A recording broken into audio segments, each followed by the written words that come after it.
Hello, good evening. Welcome to another podcast by Guns and Yellow Ribbons. This is game week 33, where we preview the Premier League's fixtures coming up this weekend. It's myself, Gunnar Hilsey, Capo Dan. Now he's famous. He's been in the papers as well. And Posh Gunnar in Dell. We will be looking at the Arsenal Aston Villa game. We'll also look back at the Bayern Munich game and much, much more. Enjoy the show. Thanks for listening to Guns and Yellow Ribbons, an Arsenal podcast by Arsenal fans for Arsenal fans. Follow. Get ready for the world's greatest Arsenal podcast. Welcome to another podcast by Guns and Yellow Ribbons. Enjoy the show.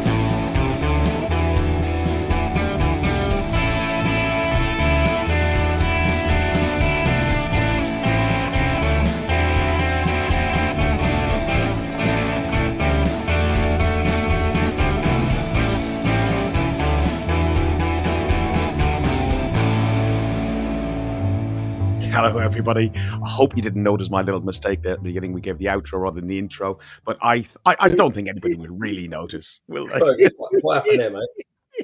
I don't know. Mate, I told you I'm not feeling well. I'm on lemonade again. These midweek ones, not having beer is... Should we start again? Because you started the intro saying another episode, like you didn't want to be here. Then you got your double intro. Should we just skip it and start again? No. Fergie's a new record. You've made the balls up before the pictures have even come on. It's a new record, Ferg. I have done it before, Trev. I have done it before. Yeah. Del and Dan, we had the Bayern Munich game that we were at. Trevor, you couldn't go to the Bayern Munich game for various reasons, but you are going to Munich next week. We're going to talk about that game first, but also then we're going to look at the fixtures for the weekend, and we're going to feature clearly the Arsenal Aston Villa game, and then we'll go through our normal sort of format. Henty noticed. We'll go through our normal format and look at our the other games and what we think they're going to do. Let's have a look first of all at the Bayern Munich game first and foremost. There was quite a lot to unpack on this one. First of all, there was no away fans in the stadium, but there were away fans by the stadium. There's away fans outside the stadium, probably about 200 or 300 Munich fans gathered out with a banner out there saying we're going to London anyway, Wembley calling, FC UK, the UEFA. Fair play to them for travelling. I expect many of them were already based in London anyway. And then they also gave us a firework display just to celebrate that we were going to go to Munich in a few days' time. Dan, what did you make of the atmosphere in the ground? It was in the stadium itself, because we know we'll talk about the atmosphere on the concourse separately. Honestly, watching back, and I think we're in the stadium as well, right, at the start, the atmosphere was unreal. It sounded one of the loudest I've ever heard in that stadium. There's people complaining about the atmosphere throughout the game, but I think what people forget is the fans are learning a bit again, same as the players are. And I think the fans got a bit nervous as well. And I don't really blame them, because I think so many fans have not had this for so long that they were so excited and so up for it as well, that when we sort of went behind, you could feel the nerves in the stadium. But I felt like they pulled it back. I thought the fans did really well. Strange atmosphere with no away fans in there, but... like when you watch back, if you go and watch the replay on TNT, the sound at the start when the lineups came out, you could hear the LA in the background. And honestly, I think the loudest I've ever heard it in that stadium. Yeah, I did watch back on TV, and the commentators were actually struggling to get their voices across. Del, the away end looked very strange, but what I did like is, I think Arsenal, I doubt if somebody brought in the banners themselves to look brand new. I think Arsenal actually paid and put the banners where normally you see the away end, they would have their banners along there. So it really did make it feel like our house, don't you think? Yeah, agreed. I mean, I think the lack of away fans possibly contributed to some of the periods of silence that Dan mentioned a moment ago. It was a really strange feeling. It's like when they scored, for example, the ground for a brief few seconds went silent. When you saw fouls given against us or for them, you normally get like a bit of an uproar from the away support, but not having any of that did seem a bit. Oh, it's not a bit. It was strange. It was really strange. But I love the way the extra Arsenal fans in there help contribute to that atmosphere. I thought it was fantastic, absolutely fantastic. I don't know about you guys. It felt like you could hear the stadium breathe at times. Like everyone together, you could sense the nerves. You could see when they were sort of gasping and then sort of the cheering and yeah. You could Brilliant. feel you could feel like the excitement of the first in the first 20 minutes or so, and the raucous and the noise, and when Saka's goal, we'll talk about it in a minute. When Saka's goal went in on the 12th minute, it was chaos. It was bodies everywhere. It was just unreal, and that made the noise go even louder. But then as they got back into the game, you could feel, as you said, the nervousness, but also my voice wouldn't have carried on for much longer. I think people needed to take a little bit of a break every now and then. And as the game settled down, especially coming up towards half time, not many people left the seats that early. Most people stayed right through till half time. But the game did type of peter out and flatten out just before half time, as did the crowd. But the crowd in the second half came back really, really strong. And towards the end, as we could see the substitutions were made, we could see the tactics were changed and there was a more attacking formation. I think at that point, the crowd really started to get behind the team further.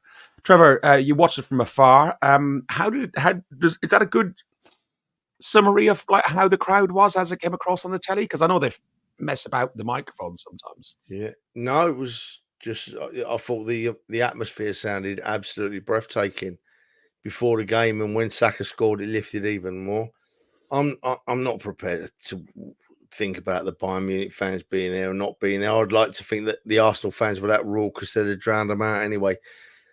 Every ground will go quiet if it goes 2-1 down in a Champions League quarter-final first leg at home. Every ground goes down. But what I was really proud of was that period of silence or the dropping of the atmosphere slightly didn't last for long. Even at 2-1 down, the Arsenal fans were back at it. And I was really proud of them. I thought they did the side, the club, the team, and themselves really proud. They really did do themselves proud. As for the 200 Bayern Munich fans that have come across and stood outside the stadium, they've had a long journey and missed the game. I don't quite get it, to be honest. I'm sure they were watching on their phones or something. Let's look at the lineups anyway. So the lineup was Raya, White, Saliba, Gabriel, Kivior. We'll talk about Kivior. Rice, Jorginho, Odegaard, Saka, Martinelli, and Havertz. A great lineup, in my view. A lineup that has been really successful in the Premier League, Trevor.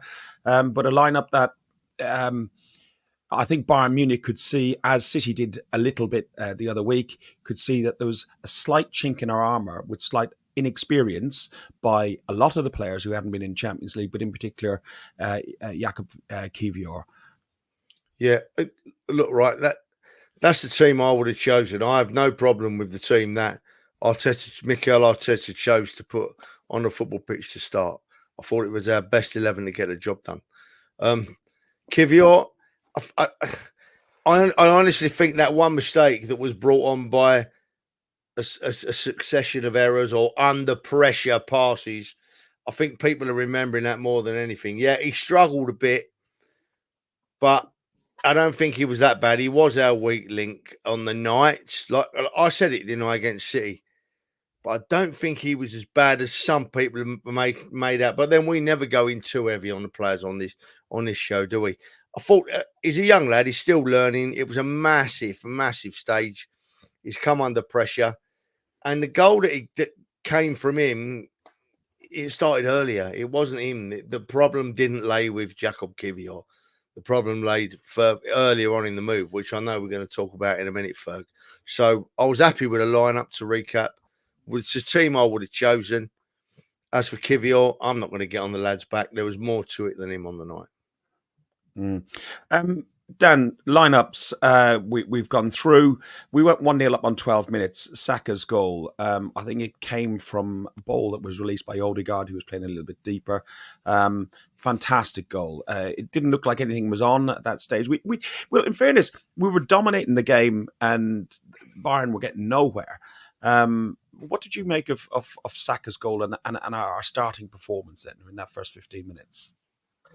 Yeah, I mean, the typical performance that we start with normally at home anyway. I mean, we're always pretty sort of dominant and on the front foot. I thought the team looked like they were really up for it. I thought the crowd was up for it, and obviously we got the goal that I thought would have kicked it on a little bit more. But Saka doesn't get enough of those for me, in my opinion. And the way he bent it around, I think it was Eric Dyer that came out and he bent it around him. Brilliant goal. Pretty much the perfect start, I'd say. The first 15 minutes. I don't think I could have asked for any more after 15 minutes than what we saw. I don't really know what changed, to be honest with you, but I think from that point, I think the subs at half time just showed a little bit about maybe where we were slightly lacking and a little bit of control in midfield where Zinchenko comes in. And I think that made a bit of a difference at times. I think you see that maybe with the second goal, maybe not another body in there as well to help play out. So maybe that's why we didn't keep momentum. I think they got out on the counter a little bit too easy after that. They're a very dangerous side, and I think we don't often see wingers like that in the Premier League. Certainly not two of them, one on either side. So I think that's obviously something new for us as well, and probably where we need to tighten up for the second leg. Ben White, Dell could have made it 2-0, and I think at 2-0 we're looking at a completely different game and possibly a poor Bayern this season. I'm not saying a poor Bayern team, because look at the squad was a really good team, but a poor performing Bayern, I think they could have capitulated. Yeah, I'm not going to blame Ben White at all. I mean, if a striker has that chance, I'd expect more of him. But for a defender to have that chance, I can never say, yeah, he should put that away or he shouldn't do. Yeah, maybe he should have done better, maybe he shouldn't have done. But the reality is that's not his job. He just found himself in the right place, the right time. Another day he scores that goal and we're talking a different story. But the reality is he did something much later after that for me was much more important than putting that ball in the back of the net. Yeah, true. Gnabry equalised on the 18th minute. It's 1-1. Bayern's first goal came from a mistake starting from David Raya. He wasn't sure where he's going. If he stays back, it's an easy pass back to him and we stay in possession. Then Gabriel is forced to put it wide and he loses the ball and he gets caught in transition. For me, what I said on the night, Dan, that David Raya just looked like he was caught. He just froze and didn't give Gabriel an option. As I've said a second ago, if he had just dropped back a little, Gabriel could have gone to him, out to Saliba, ball gone. Or even, in fairness, you could easily have said Gabriel could put it in Rosette if he was unsure. Easy to say, to be honest with you. Like, I think there's a comment from Marnie as well that says Raya should have cleared the ball. It's easy to say they should clear the ball after you've made a mistake, right? But the identity of this team is that we keep the ball, we keep the pressure on, and that's what we try and do. I think the whole team could have done better there. Raya maybe could have been a little bit deeper. Gabriel maybe could have passed the ball a bit quicker. Jorginho, I think, had a little slip. Maybe Kiwior wasn't there as an option as well. Look, there's a few different things there for the team. So I think it's a bit harsh criticising the team on there. We made a mistake. We got punished. And that's what happens in the Champions League. Probably in most other games in the Premier League, other than the top three sides, you probably get away with that half the time. We didn't get away with that because they're such a good side. And I would also say we're a little bit more open at home. We do concede more goals at home. I don't see that happening too much away from home, where we are a much tighter team. Trev, the Bayern went ahead with a Kane penalty. It was like, it was written in the stars that Kane was definitely going to get a penalty and score. Always does. He's had 15 goals against Arsenal in his career. 8 of those have been penalties. Well, I can have a signed photograph. Unfortunately, I've not quite reached the heights of Trev on Sky yet. So if I get to that level, then maybe I can start dishing out signatures. But there's still only one superstar on this podcast. Thank you. I'm getting very blushed. No, I didn't mean you, Fergus. Maybe this one. This Fergus is the superstar. But Trev, talk me through this penalty then by Kane. Again, it looked like one of the two mistakes that the team, and I'm not, listen, we've managed to get a draw out of this game.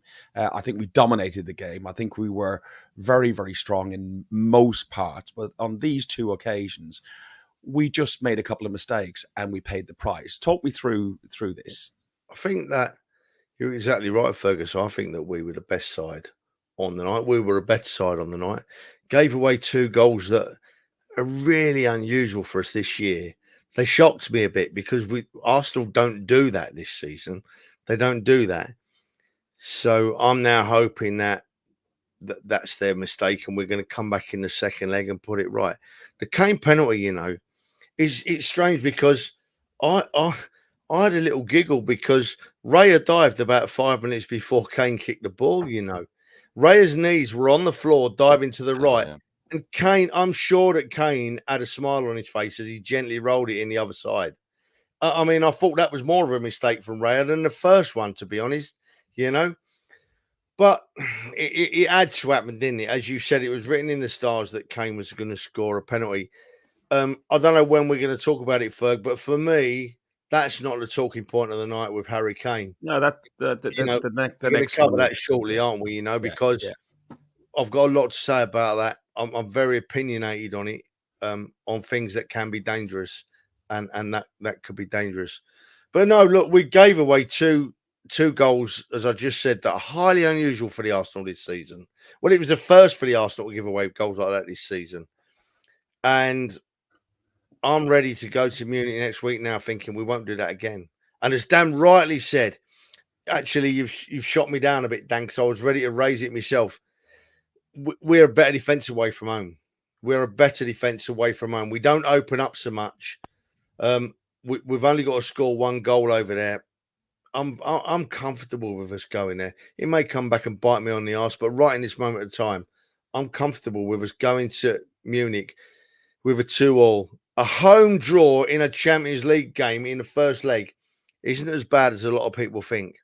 The pressure is still on the home team to come out and play back at their place, and they'll leave us a bit of space, and I think we'll do the business. Yeah, no, I do agree, Trev, and I think it suits us a bit more to be a bit more sort of closed away from home and then hit them on the break a bit. But I don't know if it's a concern to you, but I think we mentioned this before. I don't think that is the first time we've made those sort of mistakes. And we've been so good defensively this season that actually I think we only tend to concede goals where we make a mistake. And I'm thinking back to the Liverpool game where we had that sort of mix-up where there was an own goal, and also the game against Brentford at home when there was a mistake. It seems to be we can see goals at home only when we make mistakes. And I wonder if it's a bit of a mentality approach that we are a lot more attacking and forceful at home, that maybe I don't know, a little sort of slight lapse in concentration or something that means that we make a few mistakes. But I do think we need to improve our home record in terms of clean sheets and our defence. I'm just so surprised that we have got the best defense in the Premier League, and on the night they were the weak link. Saliba and Gabriel, along with Kivior at times. Del, your thoughts? Yeah, I mean, we can't ignore the fact we've got a very young side, and the lack of Champions League experience may play something into it. The occasion maybe gets them. I don't know. I'm not saying that is the case. Not saying it's not, but I can forgive the mistakes because what they do outside that. I touched on it earlier on. Ben White, to stop us going 3-1 down. Ben White, it was his error that led to that chance in the first place. It was a soft header cleared. It came straight back at us. Odegaard was never catching Sane. Absolutely never catch him in a million years. And for me, that's one of the best tackles I've seen in a long time. Ben White stopped 100% a goal there without a shadow of a doubt. So the errors we make, I can forgive because we make up for it in other areas. Because if we hadn't have made those areas, those errors, and then we'd have conceded that goal, we would just have a different talking point, right? It's just all of a sudden it goes from talking about one goal going in to another goal going in, and one good defensive mistake to a defensive error. It makes no difference to me. I still think, and I stand by the fact what you said, we've got one of the best defences in the league, if not in Europe at the moment. I do think our two centre-halves in particular are superb. Did they have their best game? Maybe not, no. But as Trev said, we are more than capable of going there, and we're a lot closer. We're a lot of a tighter unit going away from home. So I do think, and I do believe we'll be a lot better defensively over there. Trevor, I know you're chomping at the bit to talk about this, but there's one man who does it. He's like the reincarnation of Shearer in my view, because Shearer's always done it before, where he backs into players, bring players up onto his back, renowned for cheating, and because he wore an England shirt, he could get away with murder.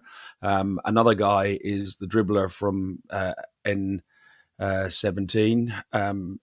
Harry Kane. So this is, I'm not playing any videos because the videos got chopped the last time, but this is the moment where Harry Kane is looking back to check to see where Gabriel is. When you see it, he actually looks back to see where Gabriel is. You can clearly see Gabriel is looking at the ball and tracking the ball. And seconds later, with both feet still on the ground, I'll just get rid of the banner so people can see it. With both feet still on the ground, he backs into him, raises his elbow, and garrots Gabriel. Yellow card, free kick. Trevor, over to you. Well, mate, it's what we come to expect now from the refs and the VAR people, and he's got away with it against us and other clubs hundreds of times. You know, why they class him as different to anybody else, I don't know. But the key points there for me are he's not jumping for the ball, so there's no reason for his arm to be in the air. He's not jumping for the ball. It's not a natural reaction to jump for the ball. As you just rightly said, Fergus, Gabriel is looking at the ball, so the ball's coming in. Kane's got no intention of going anywhere near that ball. No intention of going anywhere. He don't even know where that ball is at that time. All he's doing is looking to line Gabriel up. That's all he's doing. And that's what makes it, the look behind is what makes it deliberate, without a shadow of a doubt, you know. And then, of course, he hits Gabriel, and he hits Gabriel hard. Gabriel's head goes whacking back. You know, it weren't no play acting. He absolutely battered him. And it's a yellow card. And I'm waiting. This ain't England now. This is European refs. And I'm waiting for VAR to flash up on the screen because I'm watching at home. I'm thinking, VAR's got to look at this, and nothing. And I was absolutely gobsmacked. But he does it, right, because he gets away with it for some strange reason. He keeps getting away with it. And as long as he does, he's going to keep doing it. But one day, hopefully not, I've said it before and it hasn't happened yet, but one day he's going to seriously injure someone with what he does. He's going to seriously injure someone with what he does, Harry Kane. And, you know, Tottenham fans will look on and laugh and say we're biased. But the fact of the matter is, it's not just Arsenal he does it against. He's got away with it for clubs all over Europe, and it needs to He's done it for England too. He's not playing for Tottenham now. He's playing for Bayern Munich, and there's nothing to do with Tottenham. We're just saying the fact that Harry Kane has a tendency to. He's a big, strong lad. It's his tactic to back into people. He makes a nuisance of himself. But what he's done there is a red card because he has. If he hadn't looked back, if he'd just gone back and he was trying to lift himself with his arms as players do, you could type of say, well, maybe there's an excuse. But his feet don't even leave the ground. He does look and take aim, and he fires. So for me, when I saw it live in the stadium, Trevor, I spoke to you afterwards. When I saw it live in the stadium, I thought yellow card, free kick, move on. It's only when I saw it the next day on Twitter and I could actually see the footage from TV that I went, oh, Christ, everyone is right. It is a red card. Del, what was your view on this? 100% a red card. I mean, I'm not going to go over what you guys have gone over without a doubt, but you may remember last season he did the same thing to Gabriel from behind. He's gone straight through him like a steam train, and Gabriel's flown about like a rag doll. This guy's got previous. He's an absolute scumbag. I'm sorry for any Harry Kane fans out there. I can't stand the guy for England or for Tottenham. Can't stand him. But it's funny. I wanted to jump in on what you said about VAR there not checking it. So I thought the same thing, but it turns out VAR did check it. There were 4 VAR instances in that game which were all checked by VAR. Which highlights, I know we're all quick to jump down VAR's back in half the time, but VAR ruled that quite quickly that wasn't a red card offence, apparently. That was one of them. There's an article on Sky Sports. It was 4 events in the game were checked by VAR, deemed whatever they gave. So VAR did actually check that and said the referee's on-field decision was correct, which is why I'm back. I'm baffled by that. I'm not sure they did because I heard the commentary with McCoist, and McCoist made the comment about we can't hear, like in the Premier League, we can't hear the talk back from the VAR, but we normally get a banner on the bottom of our screens. And I don't think it might be another incident I'm talking about, Del. I haven't. Yeah, no, I think they did end up checking it for very briefly. Yeah. Okay. Basically, they were saying this, and this is a good talking point, I think, because in the Premier League, we make such a big song and dance of VAR. I mean, we've all been in the Emirates when a big screen comes up and it says VAR check, potential, whatever it may be. They don't do that in Champions League. They don't do that in European football. They just get on with it, and it's a lot quicker. So although we don't necessarily agree with this decision, and me being one of those people, I think it's completely wrong, and I think that's a blatant red card. The VAR was used. It was quick. Every decision which was reviewed by VAR was extremely quick and as it should be. Although on this one, I think they have got it wrong. See, Okay. Matthew makes a point here. Not so sure on that, really. No, I'm not so sure either. But Matthew makes a point here as well that Danny Murphy said players look behind to see where the defender is. It's normal. Absolutely, players look behind to see where the defender is. But they look behind to see where the defender is so that they can play the ball away from the defender when the ball's coming to them. Not when the ball's still about 10 yards away and they're looking behind just purely to throw an elbow. They look behind to see where the defender is. They do, with the plan of playing the ball and beating the defender, not of knocking him out with an elbow. Matthew, I'm sorry, son. There's two sides to this. I know there's two sides, but Harry Kane ain't cute. Harry Kane is very clever and very lucky. I'll tell you what, though, the only thing I would say with that, I think it's one of those ones that, to use a Wenger phrase, is a bit of an orange card. I think if the ref gives a red, VAR don't overturn it. If they give a yellow, they don't turn it into a red.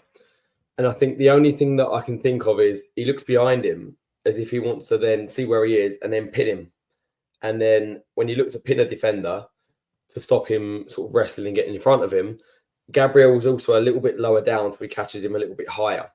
So that's the only thing I can think of that is the reason why they've not given it as a red card. My only sort of caveat to that is if you're going to pin a defender, his arm position looks a little bit weird where his elbow is a little bit higher and it looks like he's trying to pin him but also catch him at the same time. So I think he's tried to be cute and I think he's got away with it, but I think he's got his intention, which is to catch Gabriel. So for me, that's what makes it a red card, but he's been so cute with it that I think he's got away with it for that reason. Yeah. I think you've nailed it there. I think you've absolutely nailed it there, Dan. I think that's exactly what it was. He knew what he was doing, but he went about it in a way that he knew he'd get away with what he was doing. So I see your point, Matthew, in the comments. I really do. And it has to be clear and obvious. And that is the key thing here. It's not clear and obvious. But in Harry Kane's head, I'm pretty sure that he knew exactly what he was doing there. Yeah. Conscious of the time because we've got a lot of football to cover. The next thing I want to talk about is the impact of substitutions. The substitutions that were made at halftime. First of all, Kiwior that was taken off. Zinchenko came on, allowed for a bit more mobility in our defence. And then we had Trossard and Jesus come on. On the impact of Jesus and Trossard, and Jesus made the goal for Trossard. Dan, it was unreal, the impact of these guys, wasn't it? And some of the tactics, I don't know if anybody's had a chance to watch. If you're on YouTube, not only do you click and subscribe to us, go over to 442 and the guy, Alan, I can't remember what the surname, done a thing about the tactics on 442 about how Arteta changed it. He dropped Rice and Odegaard back. He pushed Zinchenko and White up, and that really just hampered those wide wingers that you were talking about earlier, Dan. Yeah, I mean, do you know what? Firstly, I think just round of applause to the gaffer for his changes because I think he's changed the game there and he's done very, very well. And a round of applause to Trossard. I honestly feel like he's our best finisher in the club at the minute, and he seems to make a difference in so many big games. He scored against Liverpool. He scored, I think, the winner against Everton earlier in the season, and he scored the one in against Porto as well. He seems to score. He's a great finisher, but he does it against big teams in big games. So the only thing I've seen with Trossard is I don't know if he's best as a starter or as an impact sub, but he's definitely got a huge role to play against Munich away, whether it's from the bench or from the start. But I think Zinchenko, just as much as he's not the best defender in the world, he's just got a bit more experience than Kiwior. And one, he drops into spaces that are a little bit more clever than Kiwior and is better at retaining the ball. So maybe we get away with some tighter situations. But also, he's not going to push up as tight behind a defender and get turned as Kiwior did. And I think Kiwior just, look, over the course of the season, I think the opinion on him doesn't change for me, that he still looks like a centre-half playing left-back. but he absolutely has been fantastic enough that he deserved to start that game. I just feel like he needs to get a bit more experience there before maybe he has those sort of big games in future. I don't see him starting out in Munich for that reason, even though he's been fantastic the last few weeks. So a little bit more now, someone a bit more experienced, and someone that is better to deal with those wingers. You know, Tommy Asu, for example, playing at left back up against Salah a few times, dealt with him very well, and hopefully he'll do the same sort of thing. But Leroy Sané, I think, that went off for Bayern Munich. I think that made a massive difference against us as well. I just, fingers crossed, he's out of the away game, hopefully. Trevor? Yeah, well, I'm really impressed, young Daniel. You like picking fault in me, so I'm not going to pick fault in you, because I'm impressed with what you've seen from being in the stadium, obviously 3/4 drunk, because the substitutions were perfect, absolutely worked perfectly. I think in the first half, Arteta was trying to get Ben White to push his side a bit from the right-hand side. He was gesticulating a lot, and it weren't coming off, obviously. So he's changed it in the second half. And you're right, he did drop the midfielders deeper, which allows Zinchenko to play that more forward infield role because he's got cover for himself. I was a bit worried when Zinchenko come on because I thought, I hope he's not leaving the spaces. But he didn't, because you just said they dropped the midfield back a few yards to cover that. As for Trossard, well, the lad's just getting better and better, isn't he? And he, as once again, I can't believe I'm agreeing with Dan again, but he's scoring very important goals, isn't he? He's there to put the ball in the net. And I don't know what I'm thinking about the second leg now. I'm thinking, what do we do? I don't think Kivior can start in the second leg. I don't know whether I want Tommy or Zinchenko. I think probably I'd want Tommy to start because I wouldn't want our midfield to have to drop so deep right at the start of the game out there to cover anything Zinchenko might miss. So it's a really interesting thing to take out of the game is that we looked two different sides. We looked like a side that was struggling to handle them until the substitutions came on, and then, wow, it changed completely. Turned the game, absolutely turned it on its head. So where do we go from here, boys? I'm not sure. I'm really not sure what I want to see happen in Munich. I want to see us win. I want to see us get a 1-0 win for the Arsenal. And no, you're not saying, are you? Yeah. Well, you ask a stupid question, get an obvious answer. Guys, the only last thing to talk about on this game was... What's talking shit for? I'm conscious that we've got a lot of football to talk about. Saka, in the last minutes, there was a claim for a penalty. Now, I've got a couple of different stills, and they're from two different angles, and it makes two different arguments. You've got this one here, which looks like Neuer's put his leg out, and Saka looks like he's trying to get round him to get to the ball. And this one here looks more like Saka, maybe as he was going round him, left a trailing leg and took the opportunity to go down, will hopefully get the penalty. Either way, we have seen them in the Premier League. Who was it? Calvin Phillips for West Ham. There's one at Liverpool, Man United Liverpool game at the weekend. We've seen it loads and loads and loads on this. If there's contact in the box like that, for me, it should have been a penalty. And I know there's the other incident which we didn't see and nobody knew about until after the game. And I'm not even going to go into that Gabriel one at all because that'll take months to unpick. Dale, briefly, what's your view on this one? I can see it from both points. I would rather take the view of a pro who's been in that situation. Ian Wright, in this example, Ian Wright says that's not a penalty. Ian Wright said he's running too quick. It's just two guys coming together. I, at first glance, thought it was a penalty. I keep changing my mind. The more I see it, the more I think it is, and I say it's not. But the one point somebody said to me, what I heard on TalkSport this week, I think it was somebody said Saka stuck a leg out. When you're in full flow and you're running, next time you're running anywhere, try and stick a leg out. Try and stick a leg out when you're running at full whack like Saka is. You can't do it. It's that simple because if you're not, your other leg gives up on you. So for that alone, I'm saying that's a penalty because they're saying Saka you can't do it. You just cannot physically do it. I think that's a penalty every day of the week. In the Premier League especially, that gets given. Dan, briefly. Say briefly, I've got a full monologue prepared, Ferg, just for you. I know you have. No, honestly, I'm flip-flopping like a good one on this one. Come out the ground and I thought, nope, not a pen. Watched it back and I thought Stonewall. And now I'm a bit in between. But I think the way I've landed is I think it's a penalty.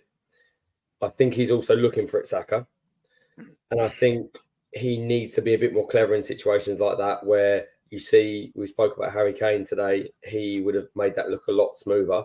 Having said that, regardless of whether he's looking for it or not, I do think it's a penalty because I think Neuer sticks his leg out, catches him, and he's got nowhere to go. Trev, final word. Yeah, I can see why it weren't given. When you look at it from certain angles and you look at it first, you can see why it's not given. But what I would say to you is, don't look at the leg that Saka's stuck out. Look at his left leg. He's trying to plant it, and it gives the impression to me that he's trying to stay on his feet. So what I did was I went back, because he scores a lot of goals cutting in from the left, doesn't he? Right. I went back and looked at one or two other ones where he's scored and cut inside like that, and his right leg does sort of fling out a bit. I'm not saying it flings out quite as much as it did the other night, but his right leg does go that way when he cuts inside. He leaves it behind a bit and he plants his left foot. So I could see why it weren't given. But being an Arsenal fan, my trust and my faith is with Saka. I believe Saka was fouled. So from my view, it's a penalty. But I can see why it wasn't given. Okay. Right. We're going to look at the upcoming fixtures. Sorry, I've got a really bad indigestion today, so excuse me. We're going to look at the upcoming fixtures that we've got over the weekend. The early kickoff is Newcastle Spurs, then Brentford Sheffield, Burnley Brighton, Man City Luton, Forest Wolves, and Bournemouth Man United on Saturday. Then you've got Liverpool Palace, West Ham Fulham, Arsenal and Villa we'll go into in more detail, and then Chelsea and Everton. Let's start with, where should we start? Should we start at the top and start with Newcastle versus Spurs? Yeah. Similar head-to-heads, Newcastle winning 24 and Spurs winning 25, 8 draws in all the 57 fixtures. The last 5 games are mostly behind scoring, with Spurs having 4-1 in December. And the last fixture, this fixture last season was 6-1 to Newcastle. Both sides have similar form, 3 wins, 1 draw for each, and 1 loss in the last 5 games. Where are you on this one, Dan? I am deciding between a 2-1 win for Newcastle and a 3-1 win for Newcastle, because not only do we not like Spurs, genuinely I think Newcastle's home record is still pretty good. I think they've won 10 games at home, crowd behind them. I fully expect them to pick up a little bit more, getting a few players back from injury. And I just feel like Spurs are on a little bit of a wobbly road at the minute as well. Not sure that they are as good as people have made them out to be in the media. I hope they lose, and I think they will. Prediction? Good lad. Prediction? 2 or 3. I'm going to go for 2-1 because they are a bit lucky and they might stay in it for a little bit longer than I want them to. Just to help you out here, Ferg, this week. I know you moaned about it last week, so I'm making a note of all these scores for you. I'll put them on a spreadsheet, mate. Don't you worry. Perfect. I've got 2-2. So, what was your score, mate? 2-1 to Newcastle. And Trevor? Yeah, well, I just want to spend a second on this, Fergus, because while we're talking about that other lot from Middlesex, there was a bit of banter. There's been banter all week, hasn't there, on social media from that lot up the road. And Arsenal fans, what you should do is take great pleasure in it, because trust me, and Dan said I was a wise man for saying this. Trust me, I said wise-ish, Trev. I said wise-ish. Oh, right, okay. So I'll take it, Dan. I'll take it all day long, mate. I'll take it. Tottenham fans, every single one of them that's giving you stick wishes their team was out there playing on Wednesday night. And when we were talking about tifos last night, a Tottenham fan popped up today and put a picture of our tifo is to dare is to do. Lads, to dare is to do. Do you know how silly that is, coming from a club like Tottenham? Haven't won a league championship in 2 generations, 3 generations. To dare is to do. It's a bit embarrassing. Please don't do it to yourselves. Look for other banter, Tottenham fans. Look for other banter, but don't give it a big to dare is to do, because it really is. It's a bit cringy, really. Anyway, as for the game, I think Newcastle are going to be really strong at home. I agree with Dan. Tottenham ain't as smart as they think they are. I'm going to go 6-0 to Newcastle. 6-0. And 6-1. Del, I'll keep mine brief, but I'm gonna agree with Ferg on this one. I'm going for a draw. I'm going 2-2. 2-2. Okay, the next game that we've got is Brentford What's versus happening to the left Sheffield. side of the podcast? Left side's giving it a bit of a boring prediction, isn't it, really? All right, 38-0. Come on, left side. Ferg, hang on a second. Brentford versus Listen, people, don't forget to put your score predictions in the comments box. I love seeing the different opinions come through there, and we'll get an idea then. I've got to stop now because Fergus is getting the up with me, and when he takes his glasses off and rubs his eyes, that means you're in massive trouble. Yeah, you are. I'm not well. Brentford, Sheffield, last and only meeting. Sheffield won 1-0 at Bramall Lane. The form is identical, 3 draws and 2 losses. In the last 5, Brentford 3-3 at Villa and Sheffield United 2-2 at home to Chelsea. I've gone for a home win, 2-1 to Brentford. Trevor, I'll come to you first on this. Yeah. I just want to take 10 minutes talking about this game, Ferg. No, not really, Ferg. I don't at all. I think Brentford will be too good for Sheffield United, and I think they'll win. I think they'll win 3-1, Ferg. 3-1. Okay. Dan? Yeah, I'm going to go 2-1. Trevor, is that 3-1 Sheffield United, you say? No, 3-1 to Brentford. All right. I'm going to go 2-1 to Brentford. I think I agree. I think Sheffield United have had their chance if they was going to bounce back and have a bit of a run. They've had a few draws, but I think that's as good as they're going to get. Brentford, I think, are just going to nick it and push their sort of back-end form to stay up. So 2-1 Brentford. And finally, Del. I am slightly against the opposite of what Dan said there. I mean, I think Sheffield United played very well against Liverpool the other week, and I think they've seen something there to think they'll get a point out of this. So I'm going to go for a 1-1 draw. 1-1 draw. Okay, next game on the list is Burnley versus Brighton. More often than not, this fixture's a draw. Six of the last fixtures that they've had was draw. Burnley have won 2. Brighton have won 2 out of the last 11 encounters, and the last met in December was a 1-1 draw. Burnley have lost at home to Everton. And sorry, I've written something wrong down here. It was just throwing me. And Burnley have 1-1 and drawn 4 of the last 5 last fixtures. Brighton have lost 3, including a 3-0 loss to Arsenal, and 1-1, which was a 1-0 to Forest, and 1 draw in the last 5. I'm going for a Brighton win. I thought Brighton, whilst we gave them a 3-0 good education, I thought they were a decent team, and I think they're a decent side. And despite how well Vincent Kompany, who's now got a pitch side ban, I think, as well, has tried to school these. I think the Premier League is just too big for them. Dale, I'll come to you first on this one. I don't know. I think if Burnley are fighting for their lives here, I think they need something out of this. Although I think Brighton are a decent side, I don't think there was what we saw at our place was the real Brighton. I do think Burnley have got something to fight for, so I'm going to go for another draw. It's my 3rd draw in a row. I'm going to go for a 1-1 draw. 1-1 draw. Dan? I'm going to go for 4-1 to Brighton. I think they have struggled for goals lately, but I think they're going to come good, Brighton. I think Burnley struggle. Their home form is pretty much the same as their away form. I think they're struggling to get to grips with the Premier League. They haven't closed up as I expected them to towards the end of the season to try and get some results. They seem to be a little bit stubborn in the way they're playing, and I think they play good football, but they're not as good at it as the rest of the Premier League, and I think it shows. So I think they'll get turned over in this one by Brighton. And finally, Gunnar Hilsey. I go the other way to the boys on here. I think that Brighton are not offering a lot up front at the moment. Burnley are not offering a lot full stop, but I'm giving them home advantage, and I've got Burnley to win 1-0. 1-0 Burnley. That'll be a turn up for the books. Next up, 3 o'clock on Saturday, Man City versus Luton. I'm predicting a 4-1 on this one. City won the reverse fixture 2-1 in December, but I expect, being at the Etihad, a more dominant display. City have won 3 and drawn 2 of the last 5, and Luton only 1 win, which was last week against Bournemouth, a 2-1 win. They've had a draw versus Forest, and otherwise it's losses. Trev, let's go with you first. Yeah, well, it's interesting, Ferg, because I've been thinking a lot about the 3 teams at the top of the league this week. I think that City are still favourites. I think they've got the better run into the season. And I think City will win this game comfortably. I'm looking at City scoring 5 nearly. I think they're going to really turn it on and go for it. Okay. Dale? I've matched Trev's there. I think City know they've got to make some goals up on the rest of us in the Premier League. They're 11 behind us at the moment. I think this is one of the games they can do it. I'm going with Trev 5-0.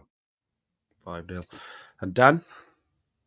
I'm going with another 115 charges and a 3-0 win for Man City. I think Man City will rest a few players because they've also got the big game against Real Madrid coming up. But even with them resting some key players, they're still a great squad. I think the top three teams will win the rest of their home games, and I don't expect any different from City. So 3-0. Okay, Forest versus Wolves played each other 3 times in the Premier League. 2 encounters were 1-1 draw, and in October 22, Wolves won one of the games 1-0. It's not normally a high-scoring game. Forest have won 1 game at home to Fulham 3-1 and drawn 2, lost 2. Wolves lost to West Ham last week. It was a bit of a controversy in the last final few minutes over a penalty in VAR. It was a 2-1 loss to West Ham, and I've only won 1 in 5, a 2-1 win against Fulham. They've won 1, drawn 1 and lost 3. I'm going for a Forest win because if they can get that atmosphere there, I think they can go, and I'm going Forest 1-0. Dan, let's go to you first. I can't call this game, if I'm totally honest. And I think when I can't call it, I think it's showing maybe it'll be a draw. I know the last 3 games between them have been a 1-1 draw. I think it will be something similar. I'm going to go for 1-1. 1-1. Dan? Dale? I'm going to go with you on this slightly different scoreline, but I'm going for a Forest 2-1 win. 2-1 win. And Trevor? Yeah, I like watching both of these sides play on their day. They're both capable of a good performance. And I'm with Dan. I've gone for a 2-2, though. I've gone 2-2. Okay. Next up, we've got Bournemouth versus Man United. Bournemouth have won the away fixture 3-0 in December, but United seem to be a team in total disarray and turmoil. There's even talk now at the moment of Ten Hag being sacked. I don't know if it's the director of football or one of the management team has stepped down, and there's a lot of changes going to happen there. Bournemouth are the form side with 3 wins and a draw and 1 loss, versus Man United only getting 1 win in the last 5. The 1-1, drawn 2 and lost 2. I've gone for a Bournemouth 3-1 win. Trevor, let's go to you on this one. Yeah, I'm with you, Ferg. I think that Bournemouth are good enough to beat Man U. Man U, they're capable. I say it every week. They remind me of us of 4 or 5 years ago. They're capable of good performance, but very rarely will they put 2 good performances back to back. I think Bournemouth are good enough to beat Man U 2-1 at the weekend.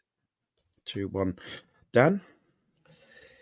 Yeah, I mean, Bournemouth are in good form. They've done well against the teams that are lower down, but they seem to struggle against the top sides. So in theory, they should be all right here then against Man United. But I just get the feeling that United might nick a win here for some reason. They do tend to dig out some results when they don't deserve it. I think it could be like a 2-1, to be honest with you. 2-1 United. Yeah, unfortunately. I think it'll be a high-scoring game. I do fancy Bournemouth for the win, but I do think United will score as well. I think United are capable of scoring against Bournemouth. So I've gone for a 3-2 Bournemouth win. 3-2. And then we're on to Sunday. Sunday, this Sky early kickoff is Liverpool versus Crystal Palace. There have been 2 draws in the last 5 meetings, but Liverpool have won the away fixture 2-1. Palace have only won 5 of these fixtures, of the 29 fixtures. Form the polar opposite to each other. Liverpool have 3 wins and 2 draws. The last game was the 2-2 game against Man United. And Crystal Palace have had 2 draws and 3 losses. I've gone for Liverpool 3, Crystal Palace 0. Dale, we'll go to you first. I think if anybody's capable of springing a surprise against Liverpool, I think it's Palace. They've done it a couple of times in the past as well. Although I don't think they've got enough to win. So I'm going to go for a draw in this. I'm going to go for a 2-2 draw. And I'm going to go as far as say Palace go 2-0 up as well. Liverpool put it back 2-2. Trevor, they've done okay against City, Palace. I know it was 4-2 loss, but they did hold their own a little. Yeah, they did hold their own a little. As I said just now, I've been thinking a lot about the top 3 this week. And my thoughts are that if any of the top 3 are going to drop away, it's going to be Liverpool. I just think that City and Arsenal can push on. Well, hopefully. but I don't think Palace are strong enough to win at Liverpool. I genuinely don't. I think Liverpool are going to probably beat them about 2-0. I'm going to go for 2-0 to Liverpool. Palace ain't bad, but not up there. I don't think they can do it. And Dan? Yeah, Palace are a little bit of a bogey team at times to Liverpool, but I do think the top sides will win their home games. I think Liverpool will bounce back a little bit after United. I think their tricky games will come where they'll drop away, maybe away from home. But I do think Palace will give them a good game, but I think they'll lose. So I think it'll be 3-1 Liverpool. 3-1 Liverpool. Were you missing a score for me, Del? Yeah, it was a Brighton game. What was your prediction? Burnley-Brighton? Burnley-Brighton, Brighton 2-1. 2-1 Brighton. Perfect. Thank you. Okay. Not on Sky, we got West Ham versus Fulham. Fulham have won the home fixture 5-0 back in December, but their away form isn't great. They've lost 3 out of the 5 games that I'm looking at. They've lost 3 of them. West Ham won the last game against Wolves, which we talked about 2-1, but there's only one win in the last 5. They've won 1, drawn 3, and lost 1. Fulham won 1, drawn 1, lost 3. West Ham have been a little bit unlucky, but West Ham, like Liverpool, will be in Europe tonight. So will that have an impact on them, Dan? I think it will, to be honest with you. And also, I think they're missing Bowen, aren't they, as well, West Ham? So if Bowen's not fit, that might be a bit of a stretch too far for them against Fulham. I think having said that, Fulham, a different team away from home than they are at home. If it was at home, I would definitely be going for a Fulham win. But just for Fulham's away form, I think it's going to be a close game, maybe a goal in it, like a 2-1 West Ham, or they might nick a draw. But I think West Ham might just nick this one and go 2-1 West Ham. Okay. Trevor? Yeah, I had no idea that Bowen was out injured, Dan, to be honest, mate. And there's absolutely no doubt, and I say this as an Arsenal fan, Bowen has been a shiny light this year for West Ham and England. I'm really impressed with that lad. And if he's not playing, it'll make a big difference. But thinking about it, West Ham at home, Fulham away, I think it'll be a tight London derby, nick and tuck, but I've got West Ham to win it 1-0. 1-0 to West Ham. And Del? Again, I've gone for a 2-1 West Ham win. I think if it was a reverse fixture, I'd fancy Fulham, but I do fancy West Ham at home. 2-1. Okay, we'll go back to the 5:30 kickoff, 4:30 kickoff, which is the Arsenal game, and we'll look at Monday night's fixture, which is Chelsea versus Everton. The two sides are a mess, but Chelsea are officially free from relegation threat because they're on 44 points. But Everton have had 2 points deducted from them, along with the previous 6, and also they could face a further points deduction. They're desperate for points. It's a hard one. It's probably one of the harder ones to call because both teams are just inconsistent. I think I've gone for Chelsea to nick it 2-1. Dale, I'll come to you first on this one. I am really confused when it comes to Everton. Their form, just to give you, Chelsea have won 1-3 and lost 1-2 and lost 3. Everton 1-1, drawn 1, lost 3. Chelsea confuse the life out of me because when you watch them sometimes, they look like they can actually string a decent few passes together. Everton, on the other hand, I don't think they're all that. I really don't. I don't think they're in trouble enough to go down. But for me, I think Chelsea can have way too much room. I'm going for a Chelsea 3-1 win. Okay, Trevor? Yeah, they are a bit of a confusing side, Chelsea. Fergie, they have started picking up a bit recently. And they've got the odd result. I don't want to see Everton go down. I have a soft spot for Everton. I really genuinely do. I want to see Everton get a result, but I think Chelsea just might nick it. And a high scorer, I think it'll be 3-2 Chelsea. 3-2. And finally, Dan. Yeah, I think you could flip a coin on this one. Honestly, Chelsea just yo-yo all over the place, but Everton's actually a better side away from home than they are at home this year, form-wise. So I do think Everton will score, but I think you've still got to look at the teams and say on their day, Chelsea are not a bad side, even though they're terribly inconsistent. So I think I'll go 3-1 Chelsea. 3-1 Chelsea. Okay. And then on to the main event, the one that everybody's waiting for, Aston Villa versus Arsenal versus Aston Villa. David Coote is the official. Nearly. David Coote is the official. Officially, in my view, the worst referee in the Premier League. I think he's absolutely awful. and we got fourth official Paul Tierney, so it gets even worse. Lineups, I'm expecting a very similar lineup to the starting lineup we had against Bayern Munich. Our head-to-head form with them is 31 wins and 14 draws versus their 12 wins as first versus fifth. We lost back in December to a McGinn 1-0 goal. A game that it's one of those games, a game that I thought we were hard done by to lose. I think we put in a good enough performance. And I think added to the fact that Villa are very strong at home, but on the road, they're a little bit weaker. Arsenal have won the remaining four fixtures out of the 5 that we've had. And we're on 4 wins. 4 wins and a draw over the last 5 games. I've gone for a 3-0 Arsenal win on this. Another clean sheet. That'll be 15 clean sheets, I think. Oh no, we conceded. No, we didn't concede to City. I can't. Yeah, but it's another. 15 clean sheets in a row. It will be. Trevor, your thoughts on the game, the lineup, what you expect, and would you change much? Bearing in mind we've got Munich on Wednesday night as well. Yeah, well, you can look at this from all angles, can't you? You know, you just mentioned the Villa and the Fulham games that we lost around the Christmas period. You know, if we come up just short this year, they're the 2 games that I'm going to look at and think, wow, I think that's where we lost it. And those 2 games we should never have lost, and we ended up losing them both. And I think that'll be, if we do come up short, that's what I'll be looking at. This weekend, Arsenal against Villa, I want to see us go full strength, Ferg. But the thing is, when I say I want to see us go full strength, I'm looking at possibly 14 players that could turn out, 11 from 14. And I think that's still our full strength. We've got a lovely squad. They're all fit now. So I don't mind if Partey comes in. But Villa are a decent side. So I want to see our best team start. I wouldn't be surprised if Zinchenko doesn't start at left back instead of Kivior. The other 3 backs you don't change. Jorginho to me looked like he could do with a rest, so maybe Partey and Rice in the middle, and see who's fit to play up front, because I'm happy with any of them. There was a little bit of doubt about Havertz on Wednesday, weren't there? And I absolutely disagree with that. I still think that we play better and we win games better with Havertz playing in the number 9 role. I like it though when Jesus is playing alongside him on either side. It looks good. It does.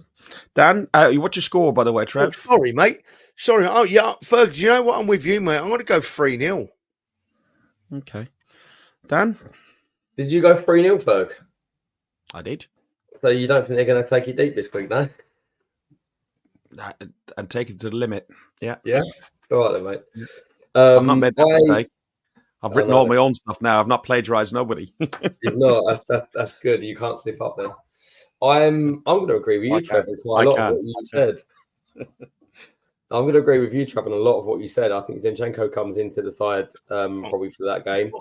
I think Jesus might come in, and I think Partey might come in as well for Jorginho, but I can't see too many changes. I think 2 or 3 is what we'll likely see. I think we were really, really unlucky earlier in the season that we played Villa when they was absolutely the top of their form at home. So, and even still, we could have got and probably should have got something there. But you've got a key man that got suspended in Douglas Luiz for the last game. So that, for me, is the difference maker against Villa. And I think our midfield will dominate theirs. So I'm expecting us to score a few goals. I think it will be 3 goals. I do think we'll concede at home, though. I struggle to back us at the minute to keep a clean sheet at home. I think it's 13 goals we conceded in 15 games at home. We do need to tighten up a little, but I do think with the threats they've got, with the likes of Watkins, Diaby, and Bailey as well, I think they're a good attacking side. But yeah, we'd be too good for them because we're the Arsenal. So 3-1. 3-1. Okay. And Del, finally. I agree with what all you guys have said, a bit of a combination, to be fair. I agree with Dan. I think they're a very good attacking side. I think they've got plenty in there, but Douglas Luiz will be a huge miss for them. So I do think we'll concede, if I'm honest, but I think we'll match what City did against them. I think we'll beat them 4-1. So I'm going Arsenal 4, Villa 1. Ferg, I know you want to rush off, mate, but our friend Arnie has just put a very, very relevant post on here, and we didn't see Villa. Villa didn't put their strongest side out against City by a long way, did they? A long they're way. concentrating on the conference, aren't they? Absolutely. So is that going to be the same against us, or are they going to change their tune a bit? It's interesting thought. Emery, I can't see Emery going weak against us, but if he's done it against City, why not us? Yeah, and if we look at the table, let me bring the table up here. It's just going to come up in a second. If we look at the table, Villa have dropped down into fifth. I thought they were firmly in fourth. It's on goal difference.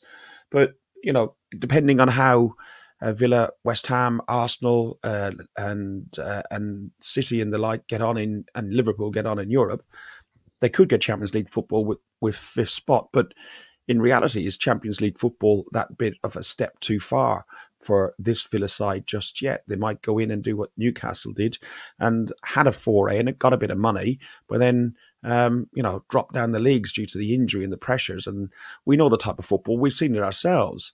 The difference in the type of football, as much as we talked about the Premier League being the best and the strongest and fastest league, the style of football in the Champions League is completely different. And it's so much harder to get your head around. Trev, what's your thoughts on that?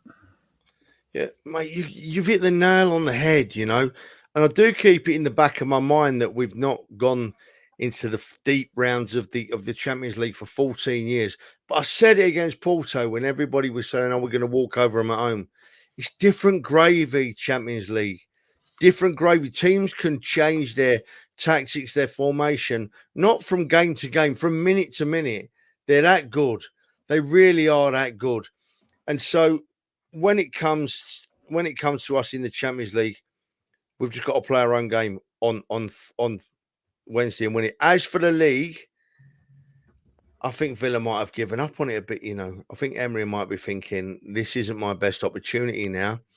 We're comfortably in the European places, but I'm losing track here, right? I'll tell you why I'm losing track, boys, and I'm drifting. It's not difficult to do with a man of my age, by the way. The West Ham Leverkusen's game kicked off, and I'm just waiting for Xhaka to tear West Ham a new one, to be honest. Although I've got to be careful because I don't want Ferg's mate Kevin to get upset. You know what I mean? That I've said that. But at the end of the day, I'm looking at that. So I've forgotten what the question was now, Ferg. So Trev, on that, Trev, just to say you think they've given up on the league. I think Emery's smarter than that. I don't think Emery's given up on the league. I think that Emery knows they're probably going to finish around fifth. If he puts all his eggs in one basket and goes to that Premier League, right, the chances are he may not get that fourth spot. However, if England outperforms Spain and Germany in Europe this season, we get an extra place in the Champions League. Do you think Emery's got one eye on that? To go, you know what, if we go for Europe, we've got a good chance of getting England. If we look at it like that, look at it as an England, Spain, Germany thing. Do you think he's got one eye going, we can do our part here. We can push for Europe and get that extra Champions League spot. He's on 60 points, the same as Spurs, separated by 3 goals. His nearest rival, although they've got a game in hand, is Man United on 49 points. So they're 11 goals behind. Exactly. So would you fancy your chances going ahead? Yeah, you're right. He's guaranteed fifth pretty much, right? Or fourth or fifth. Would you fancy your chances going head-to-head with Spurs and going all or nothing? Or would you go, you know what, we've got a chance at Europe this year, and if we do well in this, even if we don't win it, if we outperform these other nations, we get an extra Champions League space. I don't think Emery's stupid enough to give up on the league. I don't think he is. I don't think he's that daft. I would have thought they had budgeted and targeted to get Europa League, either by winning the conference or by the league position. And the way it's finishing at the minute, Emery will have achieved that as a minimum. I think that's fantastic. He's done a good job. He didn't fit for us, but, I don't begrudge him anything at all. Guys, I know I've cut it quite sharp and everything else. I'm not feeling 100%, but thank you, everybody, for joining in. Thank you, guys, for joining. We will struggle on Monday to do a podcast. The 2 guys are in Munich. I'm away. We won't struggle. 3 of us, by the way. Me, Trev, and Fergus are going. Listen, right. So we've got to touch 2. I promise you, mate, no more than 2 minutes. Right, on this Munich game, because it's massive, right? It's massive. And all you fans out there, don't you doubt, right? There's 3,000 of us going out to Munich, right? And we will sing and shout and scream our heads off. And look at the game against Munich this week that we drew 2-2 and think how we performed. I don't think we can perform worse this week, right? I don't think we can perform worse this week. We're going to go to Munich and we're going to play to the best of our abilities. We're going to play a bit cagey and we're going to beat Bayern Munich, and we're going to work our way into the sunshine in Madrid for a semi-final. Yes, Okay. we are. So, what's somebody for West Ham, Fulham, and Chelsea, Everton? Sorry, Ferg. I just didn't get your West Ham, Fulham, and your okay. Chelsea, Everton. Okay. I'll tell you why it's important, because Hente's messaged me on Twitter saying, "Can you send over the predictions? He wants to keep an eye on them." So, just want to make sure I've got a full house. Will do. I'll give them to you in a minute. Right, Monday may be a struggle. We will keep an eye on social media, and either the guys will do something drunk from Munich early on. Trevor has got control to all the buttons, so he can do something. I might, on the other hand, you with control in Munich. That's that. Yeah, I on the other hand may not be able to attend, but I will be watching from afar. And next week's Thursday night show will probably move to Friday, because by the time the guys get back from Munich and I get back from the week away with the wife, I think Friday will be the earliest. Del, Dan, Trev, been an absolute pleasure. Just quick, Trev, I think we should call the podcast on Monday Mischievous Madness in Munich, and that would be a good way to start.